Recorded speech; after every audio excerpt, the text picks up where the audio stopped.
Bismillahirrahmanirrahim. Alhamdulillahi Rabbil Alamin.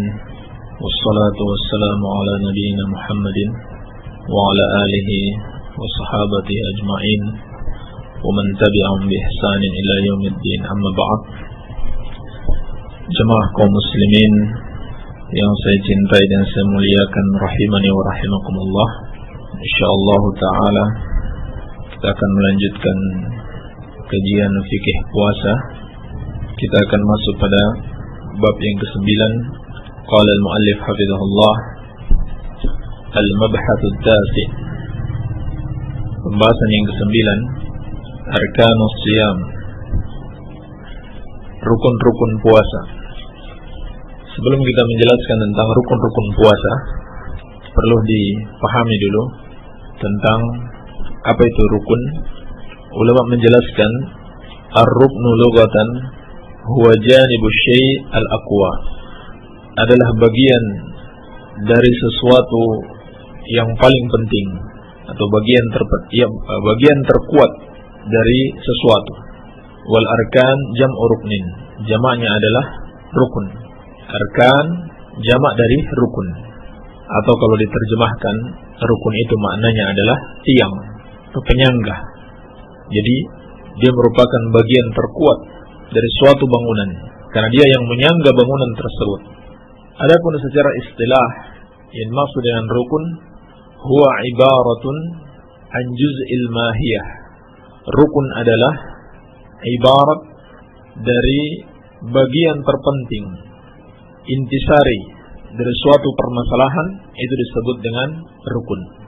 Kalau kita katakan rukun salat, berarti itu bagian yang paling terpenting di dalam salat. Di antaranya bacaan surat Al-Fatihah. Kalau bacaan surat Al-Fatihah ini terlupakan oleh seseorang atau sengaja dia tidak baca, maka salatnya tidak sah.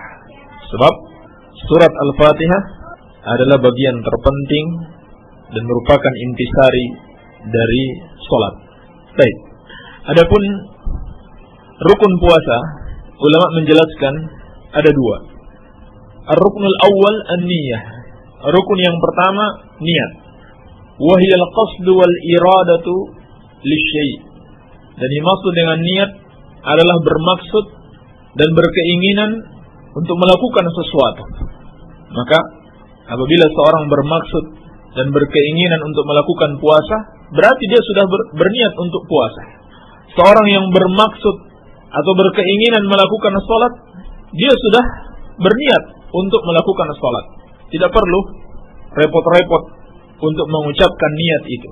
Niat itu adalah amalan hati, bukan amalan lisan.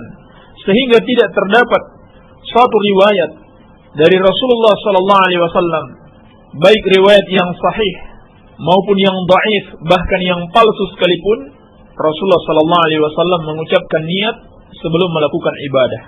Tidak pernah Rasulullah SAW mengucapkan nawaitul wudu'a li raf'il hadath dan seterusnya. Tidak pernah pula beliau mengucapkan usolli fardal maghrib. Tidak pernah pula beliau mengucapkan nawaitu shauma ghadin dan seterusnya. Ini semua adalah ucapan-ucapan bid'ah. Tidak ada contohnya dari Rasulullah sallallahu alaihi wasallam. Tidak pula dari para sahabat, dari tabi'in maupun imam yang empat. Imam Abu Hanifah, Malik, Syafi'i dan Ahmad tidak pernah mengajarkan kalau kita mau beribadah ucapkan niat dulu. Ini semuanya bid'ah, tidak ada contohnya dari Rasulullah sallallahu alaihi wasallam.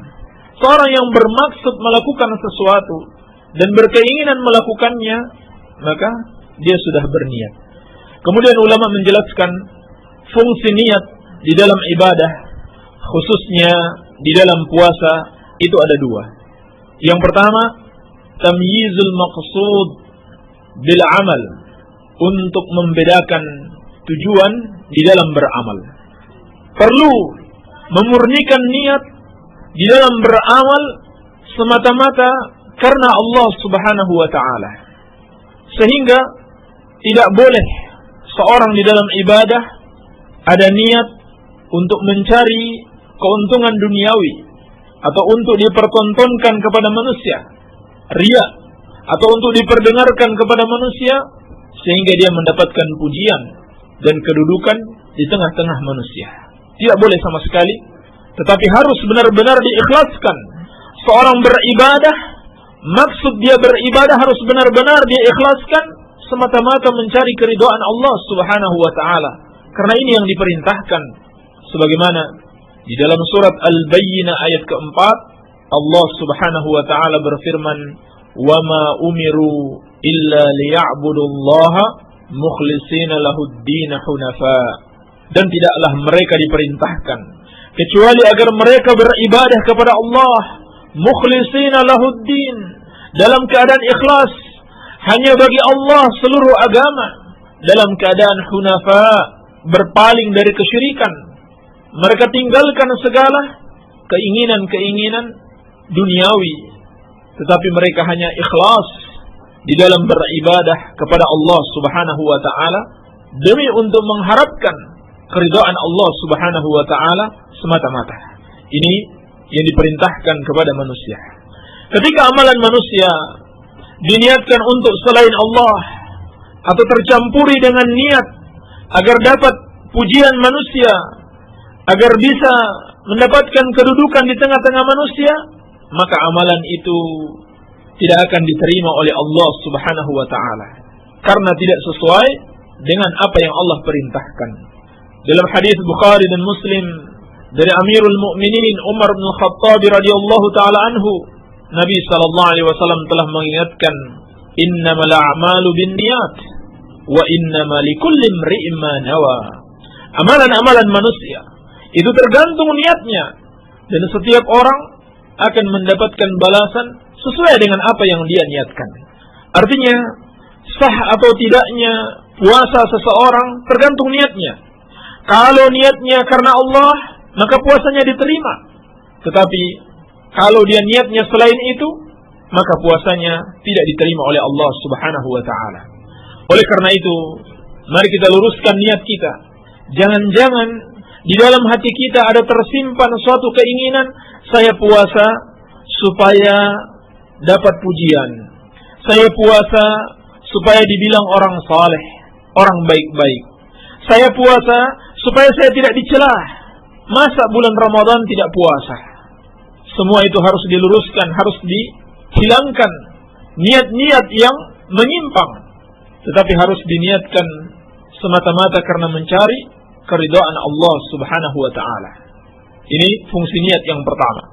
Fungsi niat yang kedua adalah tamyizul ibadat ba'dha an ba'din.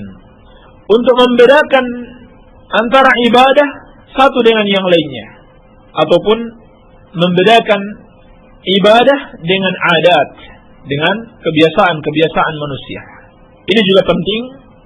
Misalkan kalau kita sudah masuk bulan Ramadan, maka yang kita niatkan adalah puasa Ramadan, bukan puasa sunnah lagi. Atau siapa yang terbiasa puasa Daud, puasa Senin Kamis, maka kita tidak boleh lagi berniat puasa sunnah, harus berniat puasa Ramadan. Demikian pula kita niatkan puasa Ramadan untuk ibadah kepada Allah Subhanahu wa taala, bukan sekedar keperluan kita untuk sehat misalkan. Karena ada juga puasa untuk kepentingan operasi misalkan. Dokter berpesan sebelum operasi harus puasa dulu. Maka bukan karena itu kita berpuasa, tetapi kita puasa untuk ibadah kepada Allah Subhanahu wa taala. Ini fungsi niat yang kedua. Dan niat ini dijelaskan oleh para ulama harus benar-benar dilakukan oleh seseorang sebelum terbit fajar. Barang siapa yang tidak berniat sebelum terbit fajar, maka puasanya tidak sah. Sebab niat adalah rukun di dalam ibadah. Sebagaimana dalam hadis Hafsah Ummul Mukminin radhiyallahu taala anha yang diriwayatkan al-Imam Abu Daud dan yang lainnya, Nabi sallallahu alaihi wasallam bersabda, "Man lam yujmi' as-siyama qabla al-fajr fala siyama lahu." Barang siapa yang tidak berniat puasa sebelum terbit fajar, yakni sebelum masuk waktu subuh, maka tidak ada puasa baginya. Tidak ada puasa baginya. Hadis juga disahihkan oleh Syekh Al-Albani rahimahullahu ta'ala. Iya. Jadi harus berniat pada malam hari. Dilakukan pada waktu malam sebelum terbit fajar. Kapan saja, yang penting sudah terbenam matahari sampai akhir malam, hendaklah seorang itu berniat. Dan sekali lagi kita ingatkan, niat itu tidak perlu diucapkan. Adanya keinginan di dalam hati seseorang, bahkan kalau sudah disertai dengan gerakan untuk makan sahur, itu sudah tidak diragukan lagi. Seseorang sudah berniat. Tidak perlu dia ucapkan nawaitu shauma ghadin dan seterusnya. Ini adalah ucapan bid'ah. Tidak ada contohnya dari Rasulullah sallallahu alaihi wasallam, tidak pula dari sahabat, dan tidak pula dari imam-imam yang 4 yang disepakati oleh seluruh kaum muslimin atas ilmu dan ketakwaan mereka. Kemudian ulama juga membicarakan apakah niat ini harus dilakukan setiap malam bulan Ramadan ataukah cukup sekali di awal bulan Ramadan pada malam yang pertama. Maka yang paling afdal adalah seorang berniat di awal malam bulan Ramadan, lalu setiap malam juga dia berniat untuk melakukan puasa Ramadan setiap harinya. Tapi apakah cukup andaikan seorang berniat di awal bulan Ramadan untuk puasa sebulan lamanya, ataukah setiap malam dia harus berniat kembali? Di sini ulama khilaf, dan dirajihkan atau yang dikuatkan oleh Syekh Al-Utsaimin rahimahullahu ta'ala bahwasannya cukup andaikan seorang hanya berniat sekali saja di malam pertama bulan Ramadan, dia niatkan untuk puasa selama sebulan. Dia niatkan untuk puasa selama sebulan. Ini cukup. Mengapa? Dikarenakan puasa Ramadan adalah satu ibadah yang harus dilakukan selama sebulan penuh, sehingga dia tidak terputus dengan adanya hari-hari yang lain atau bulan-bulan yang lain. Berarti dia satu ibadah yang menyatu. Terkecuali kata beliau, kalau terputus puasanya dengan safar misalkan. Karena melakukan safar, telah kita bahas pada pertemuan yang sebelumnya, boleh seorang berbuka puasa. Atau karena sakit, boleh dia berbuka puasa. Nah, kalau terputus puasanya dengan suatu udzur syar'i di pertengahan, maka dia harus mengulang niat kembali kalau dia mau berpuasa kembali. Misalkan dia sakit selama 3 hari, berarti puasanya terputus. Setelah 3 hari tersebut, ketika dia sudah sehat, dia harus berniat kembali untuk menyelesaikan puasa sampai akhir bulan Ramadan. Ini yang kuat insyaallah ta'ala, sehingga kalau seorang berniat sekali saja untuk sebulan lamanya, maka itu mencukupinya insyaallah ta'ala. Baik. Kemudian yang dibicarakan para ulama di dalam masalah niat ini, bahwasannya di dalam puasa wajib harus berniat dari malam hari berdasarkan dalil-dalil yang jelas. Ya. Siapa yang tidak berniat dari malam hari sampai terbit fajar, maka puasanya tidak sah. Tetapi diperkecualikan dari itu puasa sunnah. Di dalam puasa sunnah, seorang boleh berniat setelah terbit fajar atau pada siang hari dengan syarat dia belum melakukan suatu pembatal puasa apapun. Ini dia belum makan, minum atau berhubungan suami istri. Boleh dia mulai berniat puasa sunnah setelah terbit fajar, walaupun sudah setelah tergelincirnya matahari, seperti yang dikuatkan oleh Syekhul Islam Ibn Taimiyah rahimahullahu ta'ala. Jadi tidak khusus pada pagi hari saja, walaupun sudah tergelincir matahari. Berdasarkan hadis yang sahih diriwayatkan oleh Imam Muslim dari Ummul Mukminin Aisyah radhiyallahu anha, beliau berkata, "Qala li Rasulullah sallallahu alaihi wasallam dzata yaumin." Rasulullah sallallahu alaihi wasallam berkata kepadaku suatu hari, "Ya Aisyah, hal indakum syai'?" Wahai Aisyah, apakah engkau memiliki makanan? Qalat, faqultu ya Rasulullah, ma indana syai'. Maka aku katakan, ya Rasulullah, kita tidak memiliki makanan apapun. Qala fa inni shaimun. Lalu kata Nabi sallallahu alaihi wasallam, kalau begitu aku berpuasa. Qalat, dan seterusnya. Hadis ini menunjukkan bahwasannya Rasulullah sallallahu alaihi wasallam memulai puasanya pada pagi hari ketika beliau tahu tidak ada makanan yang bisa dimakan. Subhanallah, Inilah kehidupan Rasulullah sallallahu alaihi wasallam, ya. Seorang yang sangat sederhana dan bahkan kekurangan hidupnya, ya. Tetapi beliau tidak pernah mengeluhkan hal itu. Yang beliau pikirkan bagaimana meraih kebahagiaan di akhirat kelak. Kalau tidak ada makanan yang bisa dinikmati, maka beliau berpuasa. Hadis yang menunjukkan bolehnya berniat, ya, bagi yang mau berpuasa sunnah setelah terbitnya fajar atau setelah pagi hari atau bahkan lebih dari itu. Dan hal yang serupa dilakukan oleh para sahabat seperti diriwayatkan dari Abu Darda, demikian pula Abu Talha, Abu Hurairah, Abdullah bin Abbas dan Hudzaifah radhiyallahu taala anhum ajma'in, di mana mereka apabila tidak ada makanan yang bisa dinikmati, maka mereka akan berpuasa dan memulai puasanya pada pagi hari.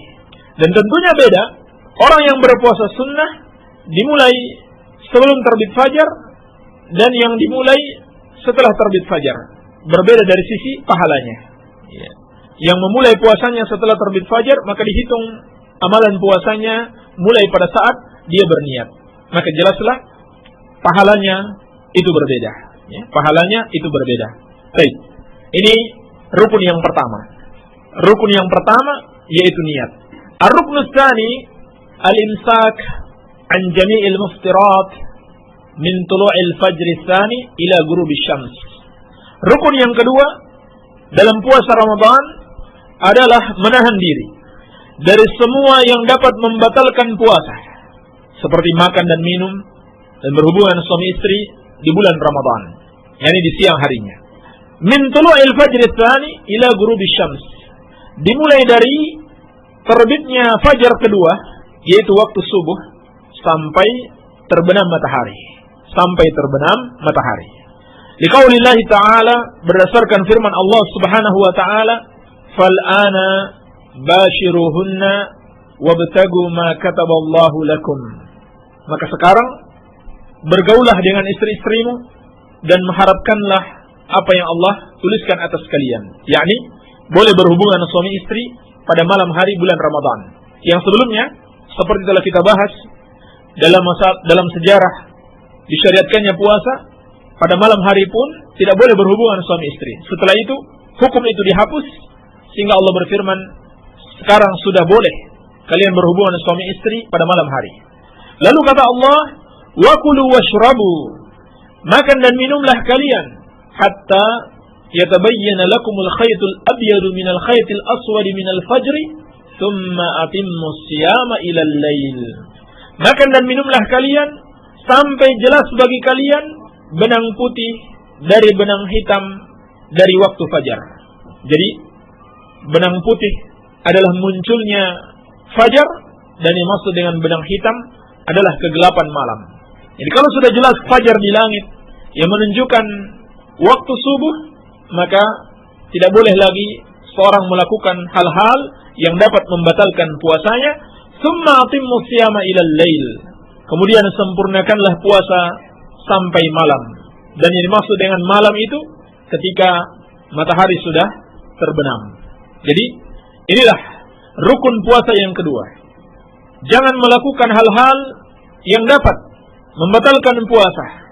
Mulai dari waktu subuh, dari waktu terbit fajar yang kedua sampai terbenamnya matahari. Berdasarkan dalil-dalil yang jelas, baik dari Al-Quran dan juga dari As-Sunnah, banyak hadis-hadis yang menunjukkan tentang hal ini. Oleh karena itu, termasuk kebid'ahan yang tidak berdasarkan dalil adanya penentuan waktu imsak beberapa menit sebelum waktu subuh. Ini termasuk bid'ah, tidak ada dalilnya. Misalkan 10 atau 15 menit sebelum waktu subuh ada pengumuman waktu imsak telah tiba. Artinya sudah tidak boleh lagi makan dan minum atau berhubungan suami istri. Maka ini tidak benar, ini termasuk bid'ah. Yang benar pada waktu subuh itulah. Apabila memang waktu subuh tepat, ya, dilakukan pada waktunya, yaitu ketika terbit fajar yang kedua. Kalau misalkan muadzin tergesa-gesa belum terbit fajar, lalu dia sudah azan subuh, maka dia juga salah dan belum menjadi batas makan dan minum atau batas waktu sahur. Hanya saja tentunya kita berhati-hati dalam hal ini. tentunya kita berusaha untuk jangan sampai kita masih makan dan minum sudah masuk waktu fajar. Iya. Jadi seorang muslim tentunya harus berhati-hati di dalam masalah waktu ini. Maka hendaklah dia memastikan dia melakukan sahur sebelum terbitnya fajar. Hanya saja, sebagaimana akan datang dalil penjelasan bahwasannya semakin dekat kepada subuh itu waktu sahur semakin baik. Demikian yang dicontohkan oleh Rasulullah sallallahu alaihi wasallam. Iya. Dan hikmahnya apa? Karena yang demikian itu akan membuat orang semakin kuat untuk menjalani puasa pada hari tersebut. Kalau jauh-jauh dari waktu subuh dia sudah makan, maka semakin panjang dia menahan lapar dan dahaganya. Demikian pula kalau sahurnya misalkan baru jam 3 subuh, padahal masih ada waktu 1 jam lagi, bisa-bisa dia ketiduran sehingga sholat subuh terlewati.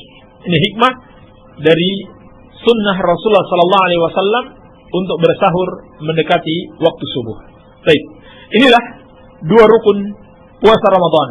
Yang pertama diniatkan karena Allah Subhanahu wa taala dan diniatkan untuk puasa bulan Ramadan, dan yang kedua menahan diri dari hal-hal yang bisa membatalkan puasa. Semoga ada manfaatnya. Wabillahi taufik walhamdulillahi rabbil alamin. Kaum muslimin wal muslimat, para pendengar Radio Dakwah Salafiyah rahimani wa rahimakumullah jami'an.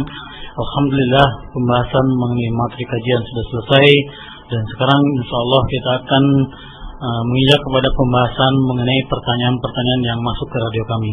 Bagi antum yang mempunyai pertanyaan seputar materi kajian ini atau seputar syariat yang lainnya, Anda persilakan untuk mengirimkannya ke nomor kami di nomor 085353020304. 085353020304. Dan sekarang kita langsung aja kepada beliau, Al-Ustaz Abu Abdillah Sofyan Hafidhullah. Kepadanya kami persilakan. Bismillahirrahmanirrahim. Assalatu wassalamu ala Rasulillah ya ba'd. Apakah mencium istri bisa membatalkan puasa? Mencium istri tidak termasuk pembatal puasa. Pembatal puasa adalah berhubungan suami istri yang berjima. Akan tetapi apabila dengan mencium istri dapat mengantarkan kepada jima, maka ini hukumnya makruh. Assalamualaikum Pak Ustaz. Waalaikumsalam. Ana Tusino di Langkap Lancar Langin. Yang ana tanyakan, kalau dah mandi junub, apa diwajibkan kita berwuduk kembali atau langsung aja sholat? Terima kasih. Boleh langsung sholat apabila memang belum melakukan pembatal-pembatal wudhu. Berdasarkan riwayat yang sahih, Rasulullah sallallahu alaihi wasallam sehabis mandi, beliau langsung melakukan sholat tanpa berwudhu lagi. Dan juga mandi itu adalah bersuci dari hadas besar, maka otomatis hadas kecil pun disucikan. Ya. Terkecuali kalau setelah mandi seorang sudah melakukan pembatal-pembatal wudhu, maka dia harus berwudhu kembali. Apakah sholat tarawih 23 rakaat termasuk bid'ah? Bagaimana dengan tarawih di Masjidil Haram yang sama 23? Yang benar dalam masalah ini, seperti yang dijelaskan Syekh Ibnu Baz rahimahullahu taala dan ulama yang lainnya, salat tarawih lebih dari 11 rakaat, 23 rakaat bukan termasuk bid'ah, karena Rasulullah sallallahu alaihi wasallam bersabda, "Salatul laili matna matna, fa idza khashiya ahadukum as-subh falyutir bi wahidatin." Salat malam itu dua-dua. Kalau seorang khawatir masuk waktu subuh, maka tutup dengan witir 1 rakaat. Artinya Nabi sallallahu alaihi wasallam tidak membatasi salat tarawih itu harus berapa rakaat, yang penting dikerjakan dua-dua. Lalu kalau sudah khawatir subuh, dia tutup dengan 1. Demikian pula terdapat riwayat yang sahih dari para sahabat dan tabi'in yang melakukan tarawih lebih dari 11 rakaat. Wallahu alam. Bagaimana hukumnya seorang perokok masuk masjid karena membawa bau tidak enak? Ini tidak boleh. Seorang yang membawa bau tidak enak, apakah dari rokok atau dari yang lainnya, maka tidak boleh dia memasuki masjid sebelum dia hilangkan bau tersebut. Nabi sallallahu alaihi wasallam bersabda, "Man akala thawman aw basalan falyatazilna masjidana wal yaq'ud fi baitihi." Barang siapa yang makan bawang, maka janganlah dia mendekati masjid kami. Hendaklah dia tetap di rumahnya. Ini kenapa? Disebutkan dalam riwayat, fa innal malaikata tata'adza kama yata'adza minhu banu Adam. Malaikat itu terganggu sebagaimana manusia juga terganggu. Terganggu dengan apa? Dengan baunya. Ini bawang yang enak dimakan, yang halal hukumnya. Tetapi karena dia menimbulkan bau, maka seorang tidak boleh datang ke masjid setelah habis dia makan bawang sebelum dia menghilangkan baunya dulu. Apalagi bau rokok yang lebih busuk dari bawang. Apalagi rokok itu sesuatu yang haram, ya. Dan lebih parah lagi kalau merokoknya di masjid. Ini jelas sesuatu yang diharamkan di dalam syariat. Assalamualaikum warahmatullahi wabarakatuh. Apakah ada sunnahnya membaca Al-Quran pakai speaker sebelum subuh dengan alasan membangunkan orang untuk sahur atau sholat? Tidak ada contohnya dari Rasulullah SAW yang seperti itu. Assalamualaikum warahmatullahi wabarakatuh. Dalam muktamar N dan U, ulamanya memfatwakan untuk taklid dan memilih salah satu mazhab, jangan mencampurkan mazhab. Apakah ini sudah benar? Ini tidak benar. Yang diperintahkan dalam syariat bukan taklid, tetapi yang diperintahkan untuk ittiba. Allah Subhanahu wa taala berfirman, "Ittabi'u ma unzila ilaikum min rabbikum." Ittiba'lah kalian, ikuti apa yang diturunkan kepada kalian dari Rabb kalian. Jadi bukan taklid kepada manusia, tetapi ittiba kepada dalil Al-Quran wa sunnatu Rasulillah sallallahu alaihi wa alihi wasallam. Apalagi sampai ada aturan harus memilih satu mazhab. Mana dalilnya? Tidak ada satu dalil yang mewajibkan seseorang untuk berpegang pada satu mazhab. Walaupun terkadang mazhabnya dalam satu masalah itu salah, tetap dia berpegang teguh. Ini fanatik buta namanya. Tetapi yang seharusnya kita berpegang kepada dalil. Sebagaimana yang diperingatkan Al-Imam Ahmad rahimahullahu ta'ala, ajibtu liqaumin araful isnad zahabu ila ra'yi Sufyan. Aku heran dengan satu kaum mengetahui satu hadis, mengetahui hadis itu sahih dengan sanadnya yang sahih, lalu tetap dia memilih pendapat Sufyan. Sufyan Ats-Tsauri, salah seorang imam mazhab yang terkenal. Walaupun mazhabnya tidak tersebar luas sebagaimana mazhab yang 4, dia imam mazhab. Padahal kata Imam Ahmad rahimahullahu ta'ala, Allah Subhanahu wa ta'ala berfirman, "Falyahdharil ladzina yukhalifuna an amri an tusibahum fitnah aw yusibahum adzabun alim." Hendaklah berhati-hati orang-orang yang menyelisihi Rasulullah sallallahu alaihi wasallam, mereka akan ditimpa fitnah dan akan ditimpa azab yang pedih. Jadi, yang kita diperintahkan adalah mengikuti dalil, bukan mengikuti mazhab. Memang tidak ada larangan mengikuti mazhab, tapi juga tidak ada perintah untuk mengikuti mazhab. Kalau seorang mau mengikuti mazhab, silakan. Tetapi kalau misalkan pendapat mazhab bertentangan dengan dalil, maka tinggalkan. Dan mazhab itu adalah kumpulan pendapat para ulama. Kadang-kadang benar, kadang-kadang salah. Kalau benar kita ikuti, kalau salah tidak kita ikuti. Demikian yang diajarkan dalam syariat. Apa hukumnya memakai peci ketika sholat? Dan apakah batal sholat seseorang tidak memakai peci? Dan apakah peci sudah ada di zaman Rasulullah sallallahu alaihi wasallam?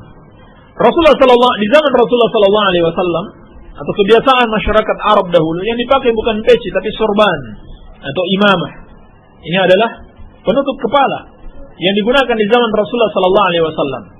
Dan ma'ruf, dan tidak ada dalil seperti yang dijelaskan Syekh Al-Albani rahimahullahu taala, tidak ada dalil sebelum salat Rasulullah sallallahu alaihi wasallam membuka sorbannya.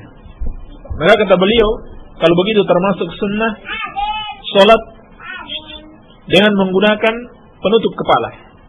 Tetapi itu bukan termasuk kewajiban, tidak pula bagian dari rukun, karena tidak ada dalil yang menunjukkan hal itu. Sehingga tidak sampai salat seseorang itu batal.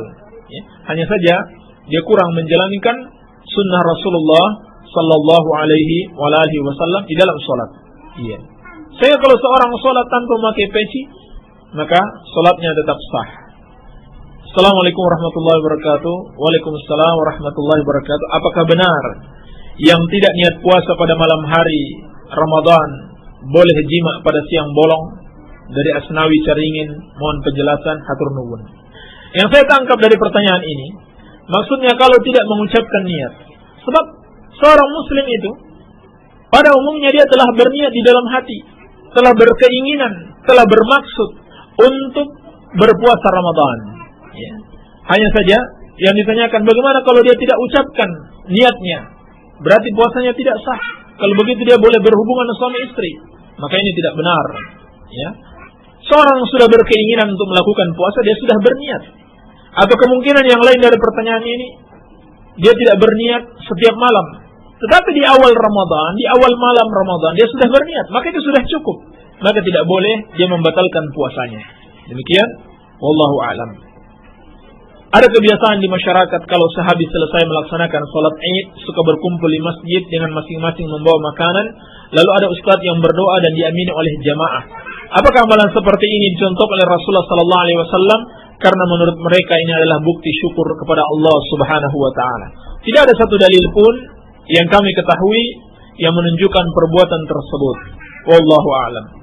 Apakah ada larangan melonjorkan kaki ke arah kiblat waktu duduk atau waktu tidur? Saya tidak tahu kalau ada hadis yang melarang hal tersebut. Assalamualaikum warahmatullahi wabarakatuh. Waalaikumsalam warahmatullahi wabarakatuh. Kepada Bapak Ustaz dan Jamiatul Da'wah Salafiyah rahimakumullah, saya Era Sunardi dari Bangun Rejah, Cilacap Barat. Pak Ustaz, saya sering sekali dengan iman yang kabur, dan penyebabnya adalah bahwa ilmu tanpa guru, amal ibadahnya ditolak. Yang dimaksud guru dari manusia, benarkah itu? Mohon diterangkan yang sejelas-jelasnya. Sekian dan terima kasih. Ini tidak benar. Tidak benar kalau seorang mendapati suatu ilmu tanpa guru dari manusia secara langsung, lalu amalannya tidak diterima atau ditolak. Ini tidak benar. Amalan diterima itu dengan dua syarat, yaitu ikhlas dan ittiba kepada Rasulullah sallallahu alaihi wasallam.